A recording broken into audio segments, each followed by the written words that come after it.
Misinformation, disinformation, and attempts at monopolizing narratives have become one of the many features of Abiy Ahmed's rule. Since he came to power in 2018, Abiy Ahmed has used communications blackouts, media repression, and violence against journalists to ensure information is limited and narrative are in line with the government propaganda. On February 8 last year, government agents raided my house and threatened to kill me if I continued my investigations. I was doing a report about a 27-year-old mother who was gang raped by 15 Eritrean troops. In fact, months before the start of the violent invasion on Tigray, there was the war on television stations based in the region. Following the death of singer and songwriter Hachalu Hundessa in June of 2020, there would be massive unrest in Addis Ababa and the Oromia region. In response, the Ethiopian government would arrest thousands of people, including prominent journalists, activists, and politicians, as well as close media outlets that primarily transmit in Oromifa and Tigrinya. On July 6 of 2020, at midday, the only two media outlets operating out of Tigray were taken off satellite. The Ethiopian government, in cooperation with French authorities, had managed to coerce the satellite companies into taking these media outlets off air, and offices of the media outlets in Addis Ababa were raided, equipment destroyed, and journalists arrested.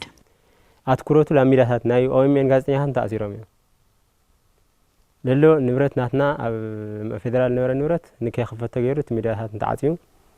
The focus has shifted to shutting down media outlets. Journalists from Oromo Media Network were arrested. Our office in Addis Ababa was closed on the same day. Our studio and the office equipment were sealed and later taken by Ethiopian authorities. We had to stop our work in Addis Ababa after that. Our journalists were also afraid of being detained. حقنا ሕብረተሰብ ክሰምዖ ስለዘይደሊ ቀልጢፉ ናፍተን ሚዲያታት ምዕዛዩ እንትናት ማለት ካዕጽ ይኸሎት ምስቶም ሳተላይት ይድል ገይሩ. The government boldly wanted to silence critics and reduce sources of information after Hachalu Hundessa's assassination. So it made a deal with satellite owners that only media outlets had picked by the government could continue to stream. We subsequently taken off air. Attack on Tigrayan journalists who had started much early. Months before the war on Tigray, there would be multiple attempts by Ethiopian authorities to intimidate journalists.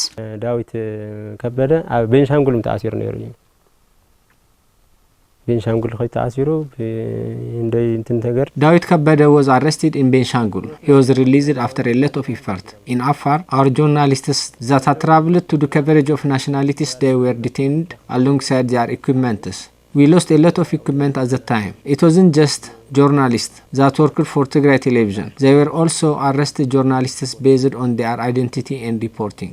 David Kabede, who was one of the journalists to be chased out of Addis Ababa in July of 2020, was later shot and killed by Ethiopian soldiers in Mekelle in January of 2021.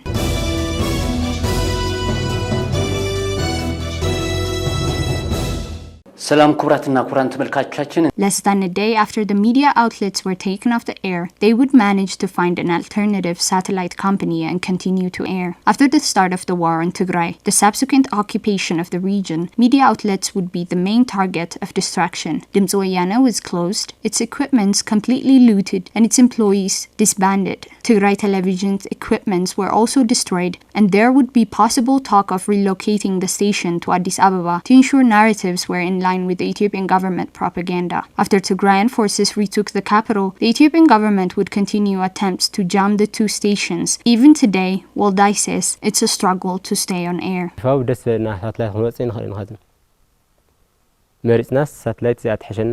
Our choices are limited in terms of satellites we can use. We cannot stream as we like. It is still a struggle. It is a struggle just to express our opinions. Many local and international media outlets continue to get threats, are closed down, and their permits revoked at the whims of Ethiopian government authorities, while several other journalists have been detained and their whereabouts unknown, and many are forced to do their work in exile.